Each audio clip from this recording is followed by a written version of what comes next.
start that. All right, so here it reviews the two ideas of how the universe was originally organized. Geocentric was what people thought for many, many years, that the Earth was in the center, and then you had the Moon, Mercury, Venus, Sun, the Mars, Jupiter, Saturn, and so forth, and then infinite stars. But what they found out through scientists like Kepler and Galileo and was it Copernicus, I think, is that the sun is actually in the center, and it goes Mars, Venus, Earth. We're the third from the sun with our moon, and then Mars, Jupiter, Saturn, and so forth with the stars out beside. So if you see the term heliocentric, it just means the sun is in the center. Geocentric means the Earth was in the center, and it's been disproven. And this is just more about the how it is. So Kepler's laws. So we'll get back to 1 and 2. I'm kind of going to skip around a little bit. So look at number 3 on your study guide.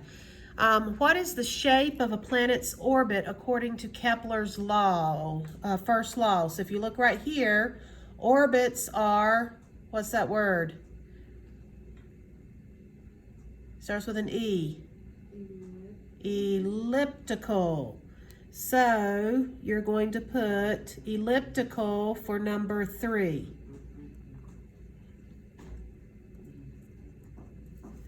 So Kepler's first law basically says that the orbit of the planets are in an ellipse. All right, number 4, the second, what does Kepler's second law state? Well, here it says during the year a planet moves faster when it's closer to the sun and will sweep out the same area in equal periods of time. So basically when the planet's closest to the sun, it's going to move faster, and when it's further away, it's going to move slower. So you can put planet moves faster closer to the sun. Do I need to repeat that? Yeah. Planets move faster closer to the sun. What number was that again? 4, okay. Number 4.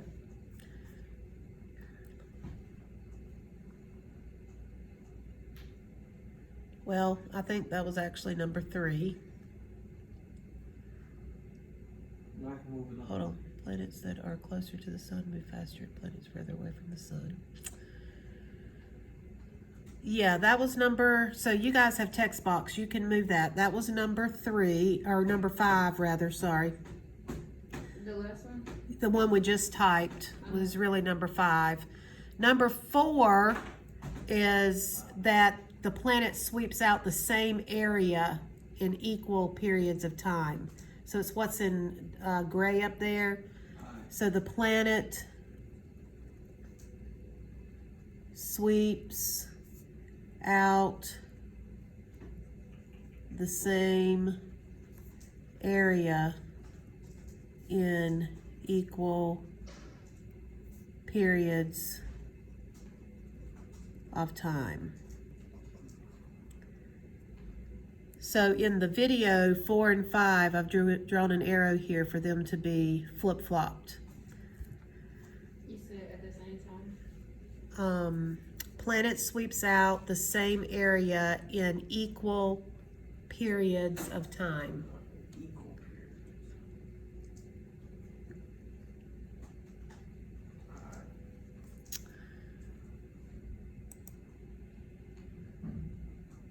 So if you look at this slide here, in December, January, in going into February, Earth is moving faster, and in the summer, kind of where we are now, it's moving slower.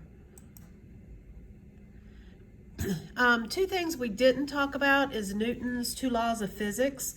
Inertia, and if an object is in motion, it's going to continue in motion unless a force is acted on it. So when a planet is orbiting, it would continue going straight if gravity wasn't there.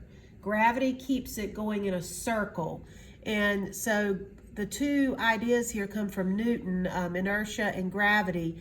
All objects attract all other objects by gravity. So the larger the mass, the stronger the gravitational pull. So an Earth is going to have a stronger pull of gravity on the moon, and it keeps the moon in orbit instead of being slingshotted off out into space. Couple terms here. Let me see kind of where we're going to be. Number 10. Number 10 says, describe the motion of rotation.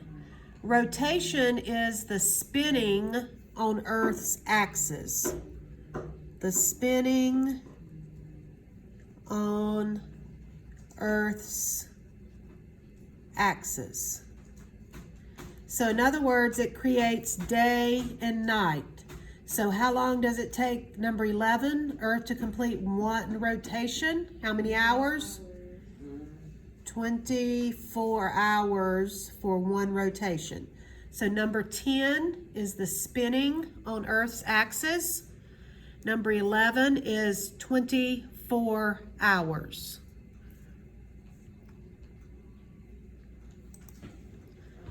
Now, if we back up to number 8, revolution, this is the motion along a path around another object like the sun. So when we talk about the Earth's motion or revolution, it is the orbiting around the sun. So you could say orbiting around the sun. And number 9, how long does that take?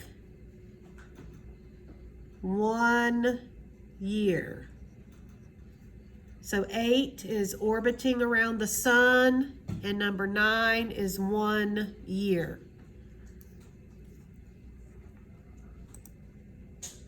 Oh, did you need that? No.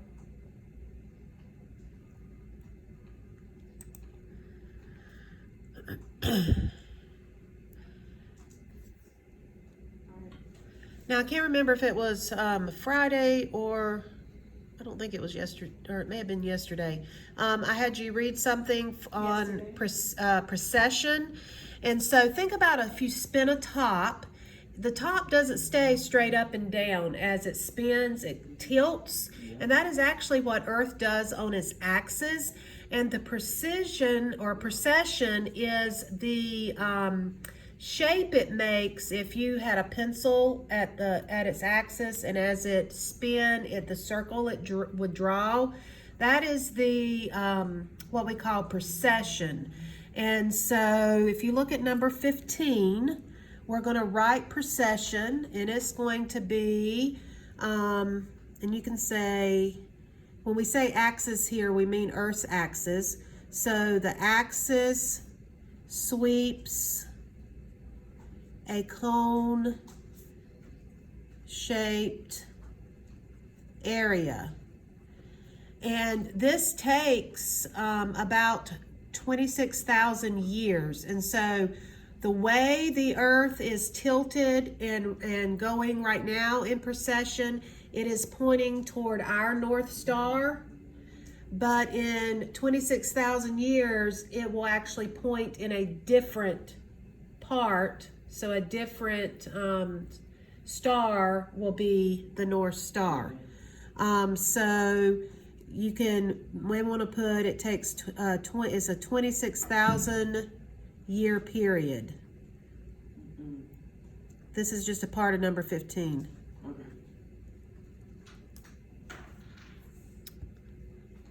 So right now our axis is pointing toward Polaris, and eventually as it's moving, because it takes a long time for it to do this precession, at some point it's going to be at Vega, at some point it's going to be at this one that I can't see here. So we'll never live to see a different North Star. Right now it'll be Polaris for us. All right, there was another term I think that was in the article, and as it is doing this precession, it is actually wobbly. It's not making a smooth, straight line. So they are saying that due to the tidal forces, that the axis is kind of moving kind of back and forth, and it's making a squiggly line as it does its precession. So for describe nutation, which is 17, you're going to say due to tidal forces, the axis shimmies or wobbles between 23 to 26 degrees as it's going through the precession. So as it precesses. So it is not going smoothly. It is kind of fluctuating between a tilt of 23 and 26 degrees. And this has a period of 18.6 years. So add that at the end.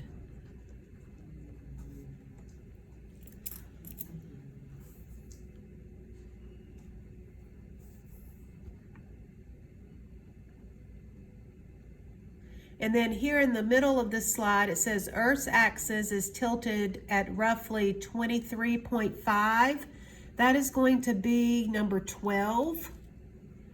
23.5, and you may have to write out the word degrees. So number 12, 23.5 degrees. Is everybody with me? Yep. You good, Kalanda? Did you get number 12?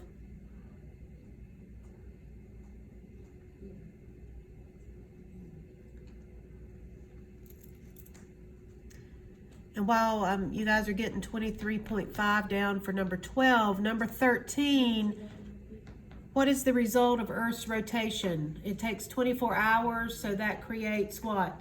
Night and day. Yeah. So 13 is night and day.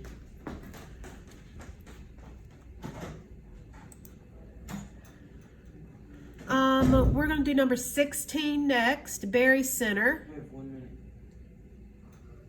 All right, Berry Center. Just let you know. This is the center of mass between two objects.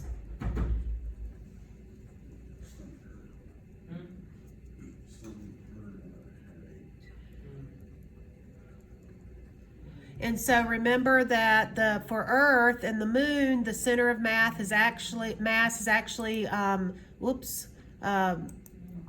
below Earth's surface, and between the Sun and Earth, it's kind of in the outer edge of the Sun. So Berry Center.